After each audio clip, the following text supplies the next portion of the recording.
Hello everybody, here's Thomas once again, responding to Colin's new video which he uploaded yesterday, I guess. Thank you very much, Mr. Collins, for your response. I really appreciate your response so far. In order to continue my discussion with you, I have some points for your consideration. Now, first off, again, the question of Ibn Ishaq's work and its authenticity is discussable. I mean, we can discuss these things. I believe that only because he was very near to the time of Muhammad, it must be given more credit than the other historians who came much later. Remember, I said that the more a historian comes in the picture of existence, the more he knows about Muhammad. I mean, if he comes later, for example, the people who existed much later, a couple of centuries later, then they somehow knew more than the earlier or previous historians. Now, I was looking your video and you said a couple of things. One thing you said, and I want to clear, but please forgive me if I'm quoting you wrong. I think what I understand was that you said that Ibn Ishaq quoted Al-Waqidi, and from your sources Al-Waqidi was a liar. If you meant that, then I think you need to look the evidence once again, sir. According to my poor knowledge of history, Ibn Ishaq died in 768, nearly 120 years after the death of Muhammad, where Al-Waqidi died in 823, now almost 56 years after the death of Ibn Ishaq. Ibn Ishaq could not quote him as it's not possible, as Ibn Ishaq wrote his work around 750 AD. I read the link you gave me in your last video. Thank you very much for this, first of all. However, again, I would like to raise 3 points for your kind consideration.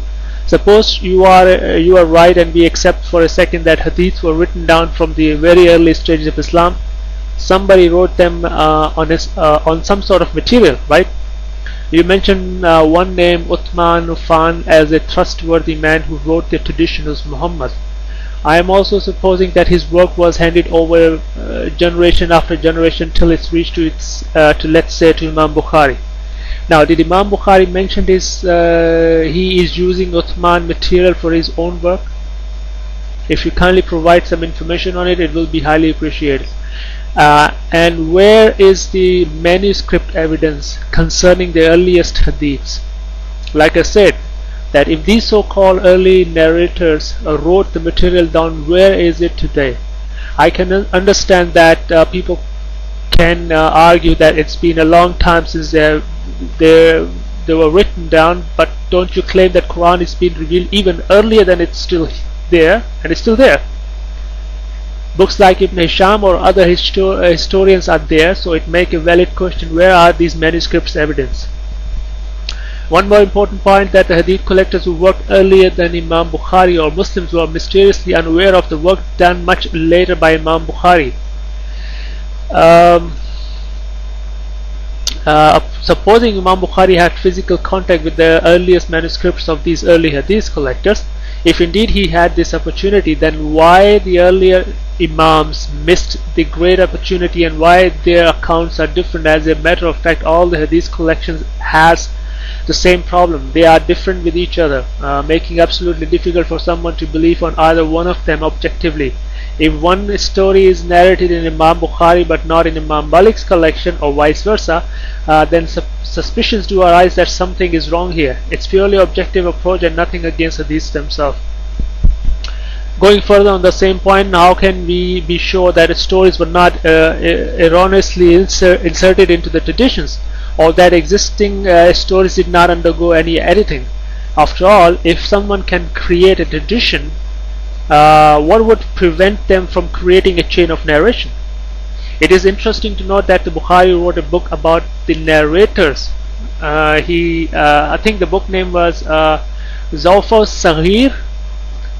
What is more interesting in this Bukhari's book, that he condemned several narrators, including Atta bin Abi Maimuna, Ayyub bin Aiz, Ismail bin Abban, Zubair bin Muhammad, At-Tayyimi, Sayyid bin Urwa, Abdullah bin Abi Labid, Abdul Malik bin Amin, Abdul Waris bin Sayyid, Ata bin As-Sa'ib bin Yazid, and Khamsan bin Minhal as unreliable. However, the Hadith collection of Bukhari in its modern form actually includes many traditions narrated by these very individuals, obviously. Now obviously these traditions which Bukhari rejected were inserted in his book following his death. Here are a few points of why I think there is a huge conflict among the Muslim historians about Muhammad and his life.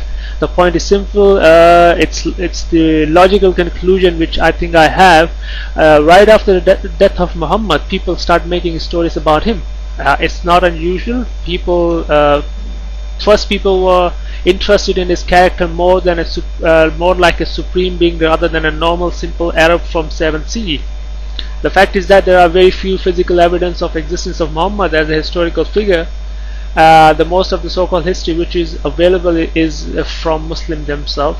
After considering the records of early non-Muslim sources that reported on the Arab conquest or ancient writers who wrote about the caravan trade before or during the supposed time of Muhammad, a writer styling himself as Ibn al-Rawandi integrated those dates into his deep understanding of the Muslim sources for their version of Islamic history, and concluded that, and I quote, once the Arabs had acquired an empire, a coherent religion was required in order to hold that empire together and legitimize their rule. In a process that involved a massive backreading of history and in conformity to the available Jewish and Christian models, this meant they needed a revelation and a revealer or prophet whose life could serve at once as a model of moral conduct and as a framework for the appearance of the revelations. Hence the Quran, the Hadith and the Seerah were contrived and conjoined over a period of couple of centuries. Topographically, after a century or so of Judeo-Muslim monotheism centered on Jerusalem, in order to make Islam distinctively Arab, the need for an exclusively Hijazi origin became pressing. It is at this point Islam as we recognize it today, with an inner Arabian biography of the Prophet, and then the Mecca, Quraysh, Hijrah, Medina, Badr, etc. was really born as a purely literary artifact. A literary artifact, an artifact moreover based not on faithful memories of real events, but on the failure of fertile imagination of Arab storytellers elaborating from elusive references in Quranic texts. The canonical text of the Quran not being fixed for nearly 2 centuries. This scenario makes at least as much sense of the sources as traditional account and eliminates many anomalies. Now this was, like I said again, is from the book of Ibn al-Rawandi. I think I will talk about other points which Colin raised in his video. In my next videos I have some points and some topics to discuss with him. But anyway, thank you very much for listening, and peace be with you all.